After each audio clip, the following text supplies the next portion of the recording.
August 7, 1945. Salzburg, Austria. General George S. Patton walks through the underground bunker system beneath the city. His intelligence officers have been excavating it for 2 weeks. What they've found is beyond anything Patton expected. 23 levels, descending 400 feet into the mountain, storage facilities, command centers, living quarters for thousands, and in the deepest level, something that makes Patton's blood run cold. Documents, thousands of them, technical specifications, research files, photographs, all stamped with Soviet markings. The Germans didn't build this facility alone. They built it with the Soviets. A joint operation, dating back to 1939, before the war even started. Patton stands in that underground chamber reading page after page of proof that everything he's been told about the war is a lie, that the Soviets and Germans were partners, that Stalin played both sides, that the entire Allied strategy was built on false assumptions. He calls his aide. "Get me Eisenhower, I need to speak to him immediately." 48 hours later, Patton is relieved of command, removed from the Third Army, reassigned to a meaningless desk job. The bunker is sealed, the documents classified, and Patton is silenced. This is what he saw, and why they couldn't let him talk about it. George Patton arrived in Germany in March 1945 as a conqueror. The Third Army had just liberated half of France, smashed through the Siegfried Line, crossed the Rhine. The German army was collapsing, surrendering by the thousands. Everyone knew the war was nearly over. Patton's mission was simple: occupy Bavaria, maintain order, oversee the transition from war to peace, standard occupation duty. Nothing complicated. But Patton wasn't interested in standard. He wanted to understand what had happened, how Germany had built such a massive military so quickly, how they'd developed advanced weapons, jets, rockets, tanks that outclassed anything the Allies had. Where did the technology come from? Where did the resources come from? The official story was that Germany had secretly rearmed after World War I, violated the Treaty of Versailles, built factories and trained soldiers in secret. By the time Hitler came to power in 1933, the infrastructure was already in place. He just accelerated it. That's what everyone believed. That's what the history books said. Patton didn't buy it. He'd been a soldier for 36 years, knew how military logistics worked, knew how long it takes to build an army from nothing. Germany was devastated after World War I, economically ruined, politically unstable. Yet somehow by 1939 they had the most powerful military in Europe. That doesn't happen by accident. Someone helped them. Someone provided resources, technology, training. But who? Patton started investigating. Quietly, without official authorization. He had his intelligence staff interview captured German officers, technical experts, factory managers, scientists. He wanted details. Where did you get the steel? Who designed your tanks? Who trained your pilots? At first, the Germans wouldn't talk. Prisoners of war. Following the code. Name, rank, serial number. Nothing else. But Patton was patient. He offered deals, lighter sentences, better treatment, protection from Soviet repatriation. Slowly, the Germans started talking, and what they said was shocking. "We had help," one German colonel admitted, "from the Russians, since 1922. Patton leaned forward. "Explain." After Versailles, the colonel said, Germany was forbidden from having an army, forbidden from manufacturing weapons, forbidden from training soldiers. But the Soviets weren't bound by Versailles. So we made a deal. We'd help them modernize their military. They'd give us places to train, secret bases inside the Soviet Union, tank schools, aviation training centers, chemical weapons facilities, all hidden from the Western Allies. Patton was stunned. "You're saying Germany and the Soviet Union were allies?" The colonel smiled. "Not allies, partners. From 1922 to 1933, more than a decade, we trained together, shared technology, developed weapons together. Then Hitler came to power and ended the partnership. But the foundation was already built. Everything we did in World War II started with what we learned from the Russians. Patton reported this up the chain, sent detailed reports to Eisenhower, to Washington, to anyone who would listen. The response was silence. No acknowledgement, no follow-up questions, no investigation, just silence. Patton was confused. This was important. This reframed the entire war. If Germany and the Soviet Union had been partners, if Stalin had helped build the Nazi war machine, then everything the Allies had done was based on a false premise. Treating the Soviets as allies, trusting them, giving them Eastern Europe. It was insane. He pushed harder, demanded meetings, demanded answers. Finally, in July 1945, he was summoned to Eisenhower's headquarters in Frankfurt. Ike was blunt. Drop it. Drop what? The Soviet-German partnership, the secret bases, all of it. Why? Because it doesn't matter anymore. The war is over. We're working with the Soviets now. We need them as allies. Dredging up old history will only cause problems. Patton exploded. Old history? They helped build the Nazi military. They're complicit in everything Hitler did. We can't just ignore that. Eisenhower was calm. Yes, we can. And we will. Those are orders from Washington, from Truman himself. Let it go. Patton refused. I won't lie about this, I won't cover it up, you don't have a choice. Patton walked out. He wasn't going to drop it. If Washington wouldn't investigate, he would. On his own. That's when Patton heard about the Salzburg bunker. One of his intelligence officers had captured a German engineer who'd worked on the project. The engineer was terrified, begged not to be turned over to the Soviets. Patton promised protection, in exchange for information. The engineer talked, told Patton about the underground facility. 23 levels. Built starting in 1939. A joint German-Soviet project. Designed as a fallback command center if the war went badly.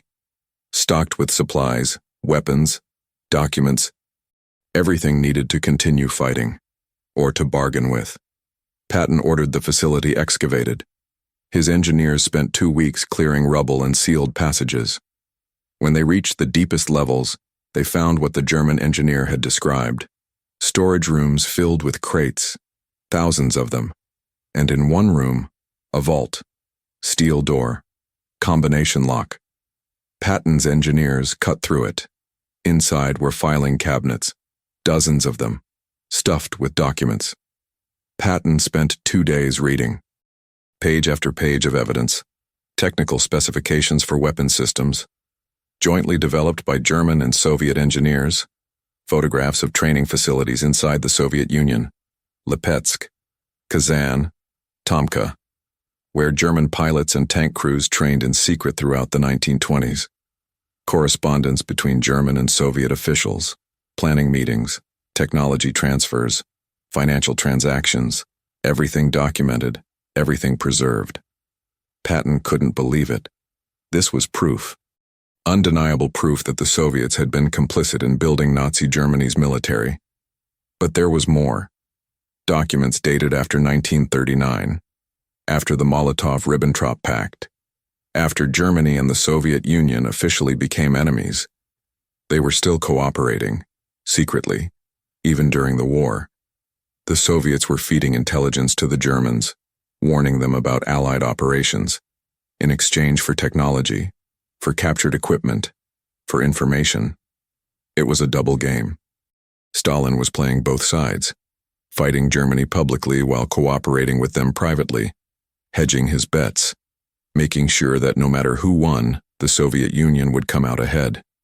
Patton realized the implications immediately.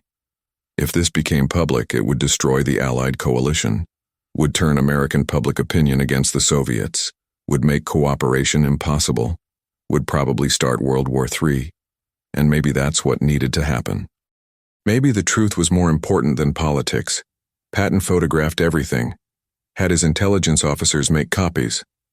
Then he sent a message to Eisenhower. You need to see this. Come to Salzburg. Eisenhower didn't come. Instead, he sent a team, 3 colonels, all from military intelligence. They arrived in Salzburg on August 9, 1945, inspected the bunker, reviewed the documents, took notes. Then they sealed the facility, ordered Patton's men out, classified everything, and reported back to Eisenhower. Patton waited for a response, waited for orders to preserve the evidence, to investigate further, to prepare a report. Instead, he got a phone call. August 10, 1945. Eisenhower's voice on the line. "You're being reassigned." Patton was stunned. "What?" "You're being removed from command of the Third Army. Effective immediately.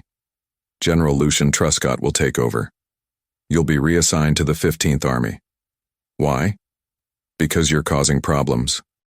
Because you won't follow orders. Because Washington doesn't trust you anymore. This is about Salzburg. This is about your inability to understand political reality." Patton hung up. He'd been fired, not officially, not publicly, but effectively. The Third Army was his life, his creation, the force he'd built and led to victory. And now it was being taken away. Because he'd found evidence that the Soviets couldn't be trusted. Because he'd refused to cover it up. 2 days later, Patton was gone from Salzburg. The bunker was sealed with explosives, collapsed, buried. The documents were shipped to Washington, classified at the highest level, locked away, never to be seen again. Patton was given command of the 15th Army, a paper organization, no troops, no mission, just writing after-action reports. For a 60-year-old combat general, it was a humiliation worse than death. But Patton wasn't done. If he couldn't investigate officially, he'd investigate privately. He started keeping a diary, writing down everything he'd seen, everything he'd learned, names, dates, locations, evidence. He planned to publish it when he retired, planned to tell the American people the truth about their so-called ally, about the betrayal that was happening in front of everyone's eyes. He started making plans to return to the United States, to retire, to write a book, to speak publicly. Drop a comment and let me know where you're watching this from. Are you somewhere that tells the truth about history? Or somewhere that buries it? Then came December 9th, 1945, the car accident. Patton paralyzed. Dead 12 days later. The diary disappeared. Never found. Either Patton destroyed it before his death, or someone else did after. We'll never know. The documents from Salzburg remained classified until 1998, when the Cold War ended and certain files were declassified. Historians finally got access. What they found confirmed everything Patton had seen. The Rapallo Treaty of 1922, secret military cooperation between Germany and the Soviet Union, joint development of tanks at Kazan, pilot training at Lipetsk, chemical weapons research at Tomka. From 1922 to 1933, Germany and the Soviet Union were partners. The Soviets provided facilities and resources. The Germans provided expertise and technology. Together, they violated the Treaty of Versailles. Together, they built the military forces that would fight World War II. When Hitler came to power in 1933, he ended the official partnership, viewed the Soviets as ideological enemies. But the cooperation didn't stop completely. It went deeper underground. Even after 1941, after Operation Barbarossa, there were still channels of communication. Still technology transfers. Still intelligence sharing. Stalin was playing a game, fighting Germany with one hand while dealing with them with the other, maximizing Soviet advantage regardless of who won. This is what Patton saw in Salzburg. This is what the documents proved. And this is why he had to be removed. Because if this information became public in August 1945, when the Allies were still negotiating with Stalin over Eastern Europe, it would have been catastrophic. Would have destroyed any chance of cooperation. Would have turned public opinion against the Soviets. Would have made it impossible for Truman to work with Stalin. So the information was buried. Patton was silenced. And history was rewritten. The official narrative became simple. Germany rearmed in secret after World War I. Hitler built the Nazi war machine. The Soviets were victims of German aggression, invaded in 1941, fought heroically, helped defeat the Nazis. America and the Soviet Union were allies, partners in victory. That narrative served political purposes. Justified cooperation with Stalin, justified giving him Eastern Europe, justified the United Nations and collective security. But it was built on a lie that Patton tried to expose and paid for with his career, maybe with his life. The question is why? Why did the Soviets help Germany rearm? The official explanation is that the Soviets needed German technology, needed training, were backward militarily after the Russian Civil War. By partnering with Germany, they could modernize. That's partially true. But there's a darker explanation. Stalin wanted war in Europe, wanted Germany strong enough to fight France and Britain, wanted the capitalist powers to destroy each other. While they were fighting, the Soviet Union would grow stronger. Then, when they were exhausted, Stalin would sweep in, take over, impose communism on all of Europe. That's exactly what almost happened. Germany smashed France in 1940, invaded the Soviet Union in 1941. By 1943, both were exhausted, bleeding each other white. If America hadn't intervened, hadn't provided massive aid to the Soviets, Germany might have won, or the two might have fought to mutual annihilation. Either way, Stalin would have been in position to dominate whatever was left.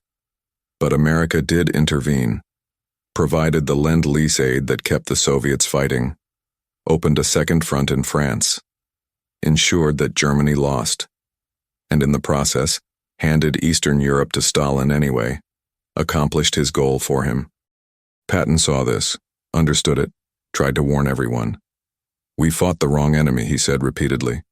"We should have allied with Germany against the Soviets, or at minimum we should have kept going in 1945, taken Berlin, liberated Eastern Europe, faced down Stalin while we had the advantage. Instead, we stopped, cooperated, trusted, and lost half of Europe." Salzburg was proof. Proof that Stalin had been playing everyone from the beginning. Proof that the alliance with the Soviets was built on lies. Proof that America's leaders knew about Soviet complicity and covered it up, because the political situation required it, because admitting the truth would have been too complicated, too difficult, too likely to start another war. So they buried the evidence, removed Patton, and moved on. Pretended the problem didn't exist.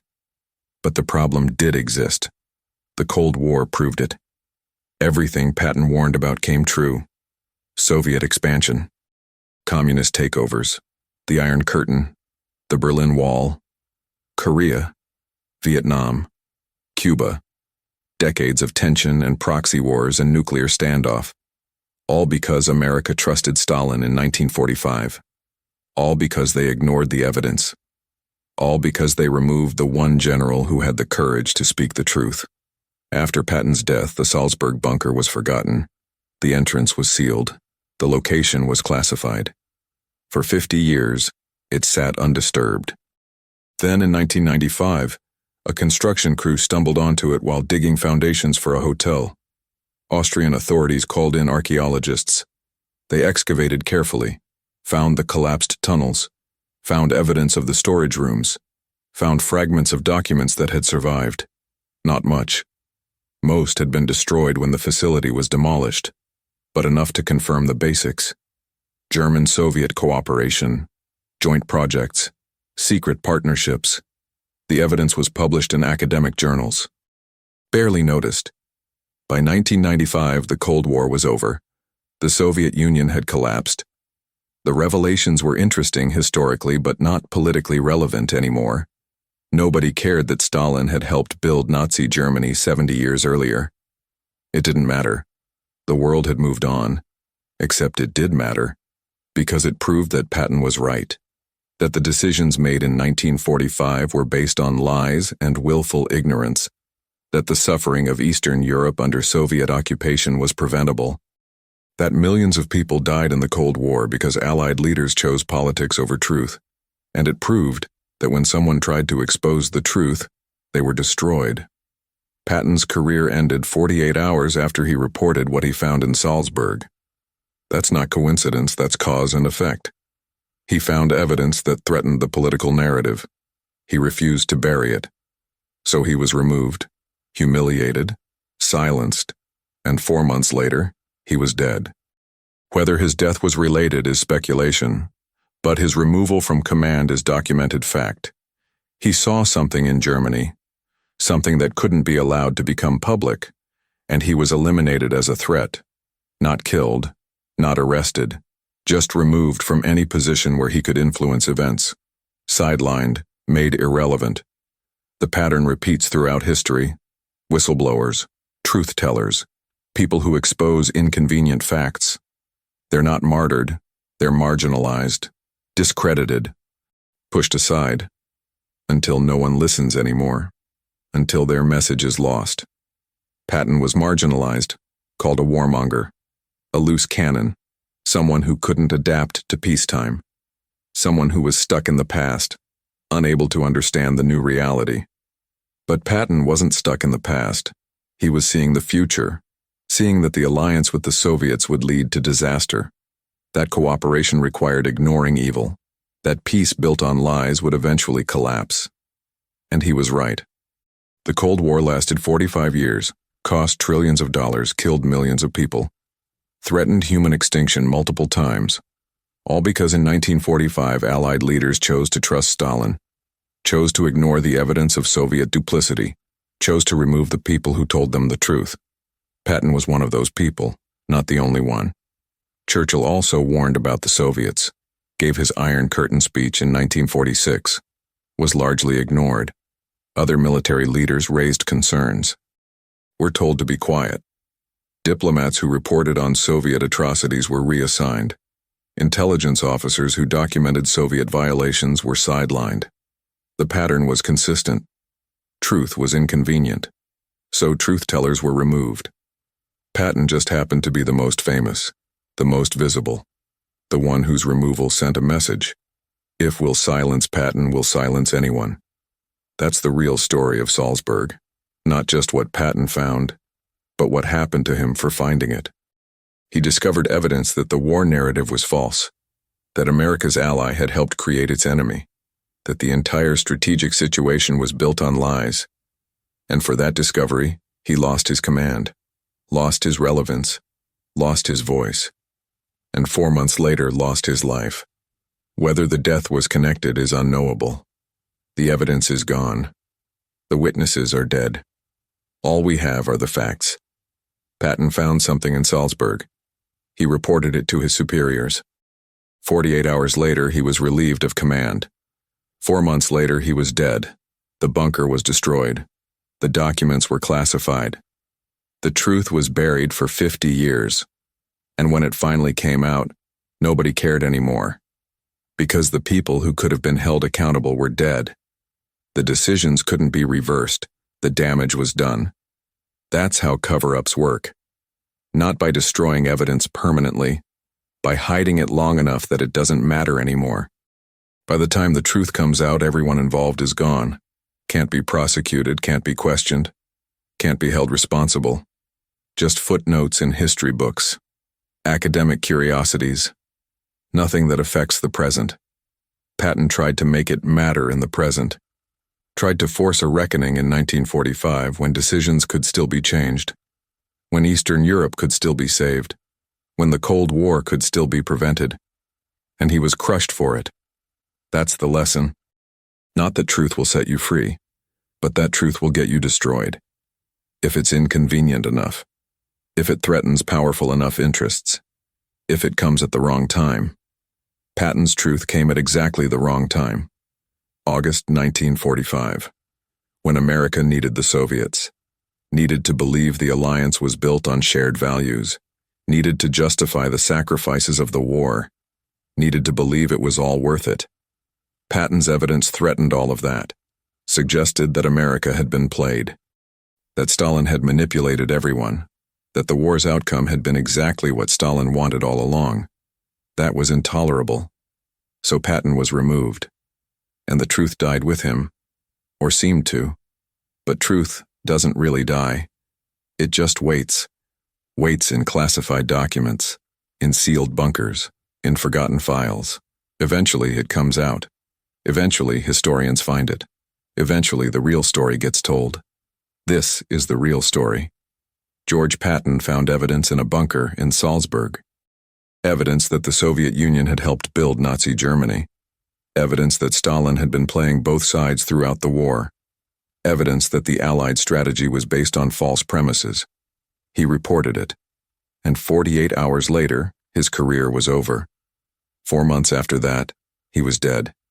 The evidence was buried. The truth was hidden. For 50 years. Until it didn't matter anymore. That's how power works. That's how history gets written. Not by the people who tell the truth. By the people who control what truth gets told. And when? Patton lost that battle.